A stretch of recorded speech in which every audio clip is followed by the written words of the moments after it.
Hello, my people. Hope we're doing well. This is where things start to get a little bit tricky with the law of sines. And I'm going to try and walk through this just very, very deliberately so that you kind of, so there's no chance of me rushing through it too quickly and you not getting it. Now, notice that this right here is just an angle that is potentially a triangle, okay? And it doesn't have to be to scale because obviously this one's not. But it will prove a point nonetheless. So let's say I have angle A, okay, and that's 60 degrees. Doesn't look like 60 degrees, but you get it. Now, A is opposite of angle A. So I don't know where the 16 is out here somewhere. But B right here, let's go at B can be on either side, right? It doesn't really matter because if you put B right here, then angle B is up here and C is right here and angle C is down here. Or just vice versa. I mean, the quantities are going to be the same no matter how you structure it. But let's go ahead and put B up here. Now, let's forget that A even exists for a moment, okay? If you're given this information, you should realize that there are several different possibilities of how many triangles can be constructed based upon the value that you're given for A. Now, it could be, okay, because here's the thing. There is if you drop an altitude right here, okay, that represents the minimum distance that A would have to occupy in order to make a triangle. And if it does, it creates a right triangle. So there's a possibility that A could be exactly what that altitude length needs to be in order to complete the triangle. And at that point, okay, so this is H right here. So here's possibility one. Possibility one is A is equal to H, right? A is exactly that altitude, okay? And if A is exactly that altitude, you have one triangle, and it happens to be a right triangle. Now let's talk about possibility number two. There is a possibility, a triangle described this way, that your A value isn't long enough, right? If you're given information, and let's say you're given, angle A is equal to 60 degrees, B is equal to 18, and A is equal to 5, right? A just sort of sits there and dangles, and it can't reach, right? Because there needs to be a minimum distance or minimum length for it to span that distance. And if A is less than that minimum distance, you get 0 triangles. Okay? Now, the third possibility is that A is longer than H. Okay? But it's got less distance than B. Okay? So if the possibility number 3 is that if A is greater than H but less than B, there are 2 triangles that describes. Because here's the thing, you don't know from the information given, is it out here or is it in here?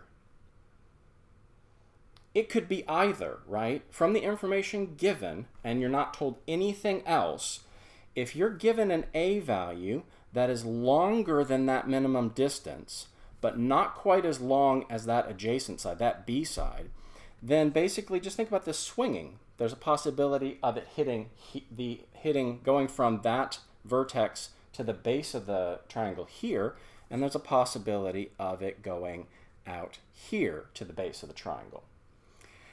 Okay? And that point you have 2 triangles. Now, if you're given a value of A, that is so long that it is longer than B, now it's going to swing out this way to hit the base of the triangle. But if you swing it this way, it's not going to hit the base of the triangle except behind angle A. And then angle A really isn't an angle of that triangle, it's an angle of an adjacent triangle, right? So basically, if you have your possibility number 4 is that if A is greater than B, again we have one triangle and it's an obtuse one. Okay? So let's go ahead and figure out what this particular scenario gives us. All right? And I've basically started over on another sheet of paper right here. Let's go ahead. Well, the thing is that in order to figure out A's relationship to H, I actually need to calculate H, okay? So this is angle A. It's 60 degrees, remember, not to scale. And this is H. Okay, well, let's go ahead and say sine of 60 degrees is equal to H over 18. So H is equal to 18 sine of 60 degrees. Now, sine of 60 degrees is what? Well, you otherwise know it as pi over 3, and it's root 3 over 2. So root 3 over 2, so 18 times root 3 over 2 is 9 times root 3, or approximately, okay, 18 sine 60. Okay. 15.588. So this right here is 15.588. A right here is between H and B in value. That makes it the ambiguous case. So it's just a wee bit longer than H, and so we don't know, whether it goes here or whether it goes here, okay? And we have to basically solve for both triangles. And if we have to solve for both triangles, this is 16 and this is 16, then I know up here this is angle C. Well, it's got two potential values, right? This right here, it could be C. This right here could be C. And this right here could be angle C, and so could this. So what we have here is we need to figure out how to label them so that we don't start messing things up. And here's the thing, I suggest that you always call the smaller triangle triangle number 1, okay?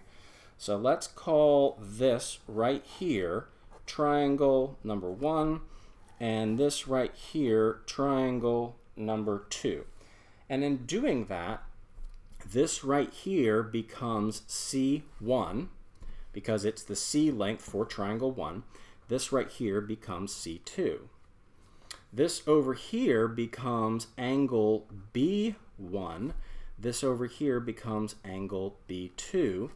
This up here, basically the bigger one right here is C2, and this smaller one right here is C1. And you just have to sort of keep it straight, and just the subscript helps us do that. Now here's the thing, I don't actually have to solve for all of this, because the moment you get either angle B or angle C, you're going to get the other one. Well, you're going to solve for angle B first. So let's go ahead and let's set it up. We know that sine of 60 degrees, that's sine of A over A, is equal to sine of B over B. Well, that gives me sine of B is equal to 18 sine 60 degrees over 16. Well, let's go ahead and plug that into our calculator. We're going to get, let's go ahead and set it up as a fraction so that we see it a little bit better. Sine of 60 degrees over 16, right? I could have reduced that, but whatever. Now, the reason why there's an ambiguity, even though when you take the sine of that, the arc sine of that angle, you only get one answer, is because remember, on the unit circle, 0.974 has two different values, but arcsine as a function has a limited range. And so you have this, but you also have its supplement, okay? And so basically what we need is we need 180 minus that as well. And so what we're going to get is we're going to get B1 is approximately, remember, B is all, like the subscript 1 is the smaller one. Smaller, but it's, sorry, the B1 is for the smaller triangle, but it's obviously going to be the larger angle. And so B2 is 76.977 degrees, and B1 is going to be the obtuse one, like that. Okay? So let's go ahead and just plug in the information that we already have. 60 degrees. 60 degrees. So these values both triangles have in common. Okay? But now I have 103.023 degrees, and if I basically add that to 60, right, and then subtract it from 180, I'm going to get a C1, that small C angle up here, of 16.977. Yeah, and it makes sense that this would have the same 3 decimal places as that one, 76.977. And then basically what we need to do is we have 60 plus 60 plus that one, right? And then we need 180 minus that answer, and we're going to get 43.024. 43.024. Okay, so all that's left now is to find the 2 different C values. Okay, and so we're going to use, this original one right here, and so we're going to get sine of 60 degrees. Let's go ahead and put 16 over that, and then we're looking for C is equal to sine of 16.977, and so, by the way, this is C1, and so we're going to get C is equal to sine, or 16 times sine of 16.977 degrees over sine of 60 degrees. And C1 is going to be approximately, well, let's see it. Okay, so I know that I'm going to need 16 times the sine of, let's do,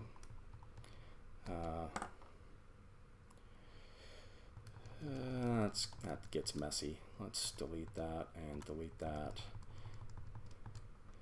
Okay. And then we're going to divide by sine of 60, and we get 5.394.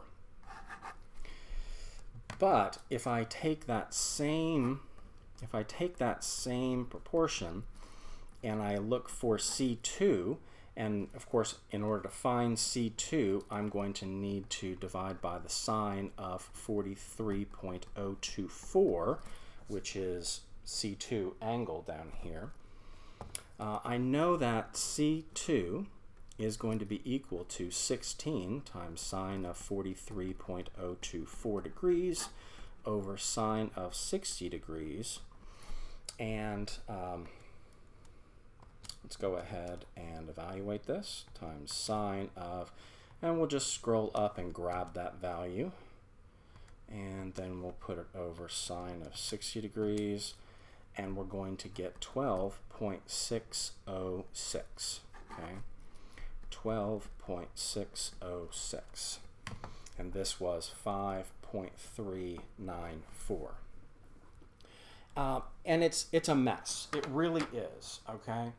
But it's what's known as the ambiguous case, because there is an ambiguity as to which triangle you're talking about when there are two triangles that are possible. Okay. And the thing is that there are sometimes there are other ways of expressing the values of a triangle where you don't get a real triangle, but this is the only one where there are so many possibilities. Okay, and let's go ahead and take a look at those possibilities. This is how it's summarized in Larson's pre-cal book, and I'll zoom in just a smidge. And basically, I mean, he basically sets it out in sort of a schematic right there, but he basically is expressing the same thing that we expressed.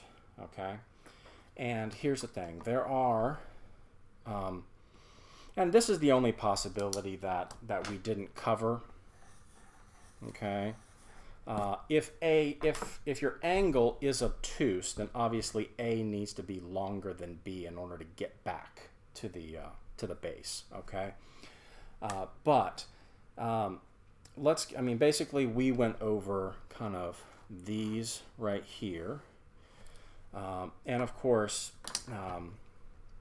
so if the angle's obtuse, then A has to be longer than B.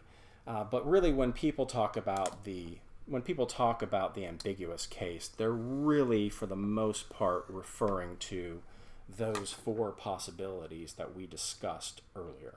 Okay. Now, let's go ahead and do another example. What do you say? Alrighty. Now, this one actually is a little closer to being to scale. Okay. So this is 38 degrees. Now, B is going to be opposite over here, right? So C is 25.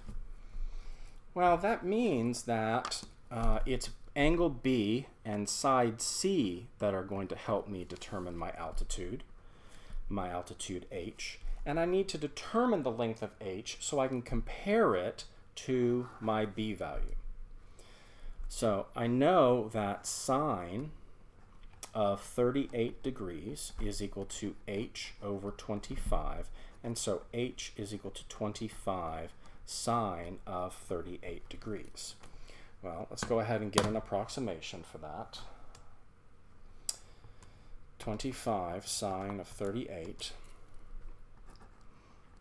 Okay, and I'm going to get 15.391. Now, B, which is going to be the opposite side from angle B over here, is definitely longer than H, but shorter than 25. So it's definitely going to fit in between, and there's definitely going to be two different answers. The question is, where is it going to hit? Now, 21, it's actually going to hit pretty close over here, but I'm not going to draw it that way because otherwise I have to draw a symmetrical one over here, and that's going to be off the paper. So let's kind of do it this way.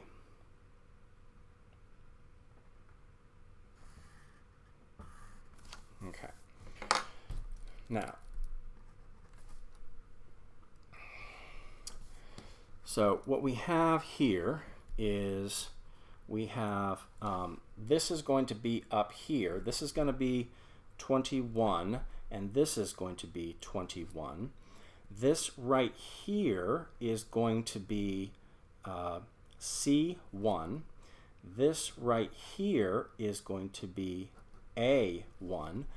This right here is going to be A sub 2. And this right here is going to be C sub 2.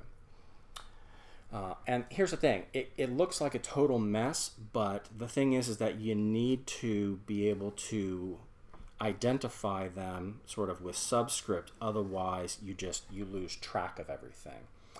This right here is going to be A sub 1, this right here is going to be A sub 2.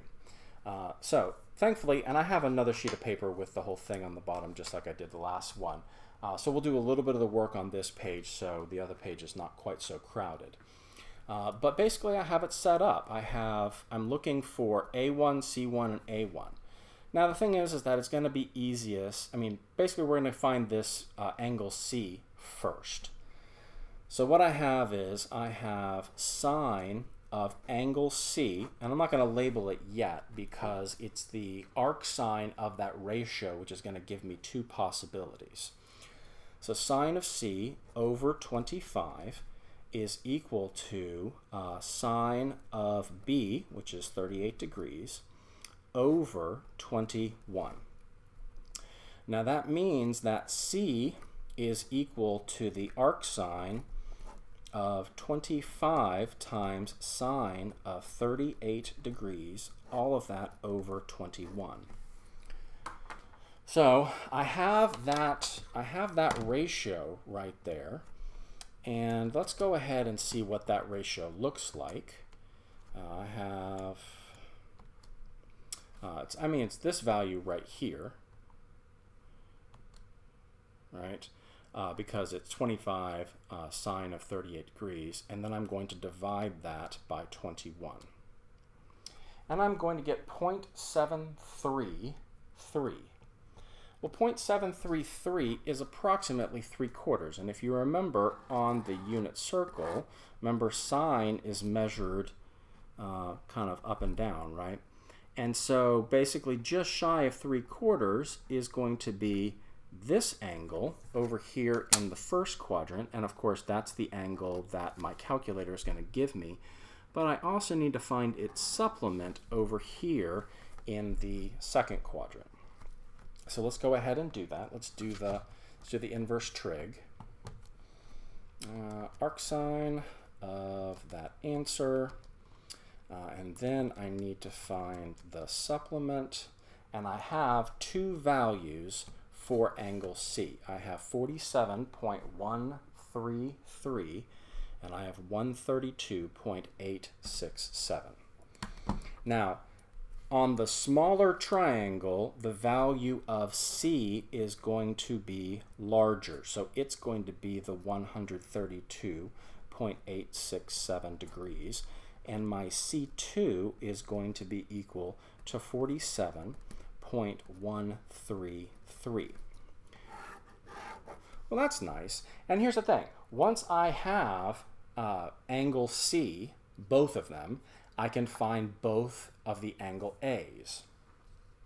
So let's go ahead and actually fill in some of our information right here. Okay. I know, and here's the thing. We're gonna have triangle number 1 right here, and this is triangle number 2 over here. And what we're going to do is let's just go ahead and fill out the information that we have thus far. The information that they share is these three values. Now we have just arrived at values of C, and C1 is 132.867 and C2 is 47.133. Now I simply need to do a little bit of subtraction. I need 180, okay, minus 38 minus, let's do that one first. And what we're going to get is 9.133, right? And that is a 9.133 degrees. Let's do the same thing for the second triangle. Minus, we're going to come up here and grab the other value for C, and we're going to get 94.867. 94.867 degrees. Now, this triangle, A is going to be tiny because it's opposite the angle that is the smallest, and smallest by far. Over here, A is going to be opposite the largest angle. So we're going to get two very different values for A. But let's go ahead and do that. Now remember, when we do set up this proportion, we're going to use that existing ratio with exact values.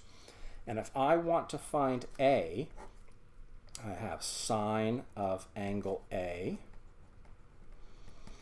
is equal to B over sine of B. And if I want to find, of course, this is A1. If I want to find A2, I have sine of angle A2, and that's equal to 21 over sine of 38 degrees as well. Okay? And this ought to be really simple. And basically, I can take that value and plug it into my calculator and just multiply it by both of those denominators. So let's go ahead and find what 21 over sine of 38 degrees is. And that's 34.109. And so what I need to do is I need to multiply that by both of these values, because in order to solve for A1, I need to multiply both sides by this denominator. And I'm going to get A1. I'm going to get an approximate value for A1 by plugging it into my calculator. This way, I'm going to get times sine, sorry, this is supposed to have a degree on it, 94.867 degrees, and A2 is going to need that approximation. So I need to take that 34.110 and multiply it by sine of 9.133, or sorry, delete. I need to go up here and grab the exact value, okay? And I get 5.414. 5.414. And now I need to take that same value, right? That 21 over sine 38 degrees, and I need to multiply it by sine of, and of course I need to go up here and grab that exact value, always plugging in the exact values when possible, because you only want to, that keeps you from approximating midway, because in the end you want to approximate only once at the very, very end of the problem. You don't want an approximation of an approximation of an approximation. It's just not good stuff, okay? And you basically plug those in, and I have solved for both triangles that are described by the scenario given. All right. Now I'm hopeful that those two examples at least lay out what we mean by the ambiguous case. But we're going to be doing more law of sines tomorrow. I'm going to do several more videos where it is not, basically you have to determine whether you have the ambiguous case, and then if you do solve for both triangles. There will be times when I give you a problem and it actually does have no solutions, and sometimes I will give you a problem where it does have one solution. If it's side angle, you have to find the h value and do the comparisons necessary. If you have any questions, please do shoot me a message or an email, and be on the lookout for video 3. Bye.